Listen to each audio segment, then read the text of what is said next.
തദ്ദേശ തെരഞ്ഞെടുപ്പിലെ നാമനിർദ്ദേശ പത്രിക പിൻവലിക്കാനുള്ള സമയപരിധി നാളെ അവസാനിക്കും. വിമതരെയും അപരന്മാരെയും എങ്ങനെയെങ്കിലും പിന്തിരിപ്പിക്കാനുള്ള അവസാന ശ്രമത്തിലാണ് പാർട്ടികളെല്ലാം. നാളെ വൈകുന്നേരത്തോടെ മത്സരത്തിന്റെ അന്തിമ ചിത്രം നമുക്ക് കിട്ടും. കോൺഗ്രസ് വിമതർ പിന്മാറിയില്ലെങ്കിൽ നാളെ പാർട്ടിയിൽ നിന്ന് അവർ പുറത്താക്കുമെന്ന് കെ മുരളീധരൻ ഇന്ന് രാവിലെ മുന്നറിയിപ്പ് നൽകിയിട്ടുണ്ട്. കണ്ണൂരിൽ UDF സ്ഥാനാർത്ഥികളെ ഭീഷണിപ്പെടുത്തിയെന്ന DCC പ്രസിഡന്റിന്റെ ആരോപണം CPIM തള്ളി.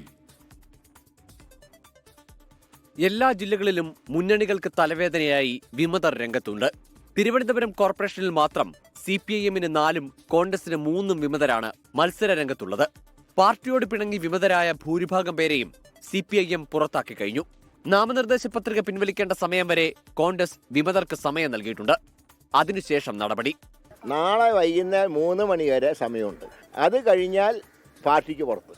പിന്നെ വിമതരല്ല, പിന്നെ പാർട്ടിക്ക് പുറത്താണ്. പിന്നെ സാധാരണ ആൾക്കാർക്കൊരു ഫീലിംഗ് ഉണ്ട്, പഞ്ചായത്തിൽ പുറത്താക്കുന്നവരെ അസംബ്ലി വരുമ്പോൾ തിരിച്ചെടുക്കുന്നു. ഇത്തവണ ഞങ്ങൾ തീരുമാനിച്ചിട്ടുള്ളത് പ്രവർത്തകരുടെ ഇലക്ഷന് സഹായിക്കാത്തവർ നേതാക്കന്മാരുടെ ഇലക്ഷനും ആവശ്യമില്ല എന്നുള്ള നിലപാടാണ് പാർട്ടി സ്വീകരിച്ചത്. ഘടകകക്ഷികൾക്കെതിരെ കോൺഗ്രസ് പ്രവർത്തകർ മത്സരിക്കുന്നെങ്കിൽ പിന്മാറണമെന്ന് KPCC പ്രസിഡന്റ് സണ്ണി ജോസഫ്. ഉദ്ദേശിക്കുന്ന കോൺഗ്രസ് നേതാക്കന്മാർക്ക് കോൺഗ്രസിലെ യുവാക്കൾ, വിദ്യാർത്ഥികൾ, കർഷകർ, തൊഴിലാളികൾ, സീനിയർ ലീഡേഴ്സ് ഇവരെല്ലാവർക്കും സീറ്റിന് അർഹതയുണ്ട്. പക്ഷെ എണ്ണത്തിന്റെ പരിമിതിയുണ്ട്. കോട്ടയത്ത് മന്ത്രി VN വാസവനെ പൊതുപരിപാടിയിൽ പുകഴ്ത്തി സീറ്റ് നഷ്ടമായ കോൺഗ്രസ് നേതാവും വിമത സ്ഥാനാർത്ഥി പട്ടികയിലുണ്ട്. പത്തനാപുരത്ത് UDF-ലെ പൊട്ടിത്തെറിയിൽ നേതാക്കൾ ഇടപെട്ടിട്ടും പരിഹാരമായില്ല. സ്ഥാനാർത്ഥി നിർണയത്തിൽ പ്രതിഷേധിച്ച് മഞ്ചേശ്വരത്തെ കോൺഗ്രസ് ഓഫീസ് നേതാക്കൾ പൂട്ടി. മഞ്ചേശ്വരം ബ്ലോക്ക് പഞ്ചായത്തിൽ 3 സീറ്റും ലീഗിന് നൽകിയതിലാണ് പ്രതിഷേധം.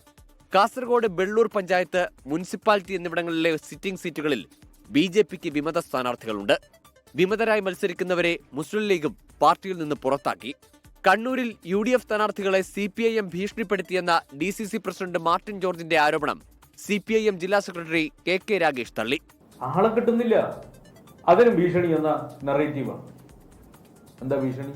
തദ്ദേശ തെരഞ്ഞെടുപ്പിലൊക്കെ ആളുകൾ കിട്ടണമെങ്കിൽ നാട്ടുകാരുടെ ഇടയിൽ ഇറങ്ങി വർക്ക് ചെയ്യാൻ വേണ്ടി കുറച്ച് ആള് വേണം കേട്ടാ. പ്രതിപക്ഷ നേതാവ് അതിന് പറ്റുന്ന കുറച്ച് ആളെ ഉണ്ടാക്കാൻ വേണ്ടി പറ്റുമോ നോക്ക്. News desk 24. ലോകത്തെവിടെയായാലും ഏത് സമയത്തും 24 വാർത്തകളും ഓഗ്മെന്റഡ് റിയാലിറ്റി പാക്കേജുകളും എക്സ്പ്ലെയിനറുകളും വിശദമായി കാണാൻ ഞങ്ങളുടെ YouTube ചാനൽ നിങ്ങൾക്ക് സബ്സ്ക്രൈബ് ചെയ്യാം.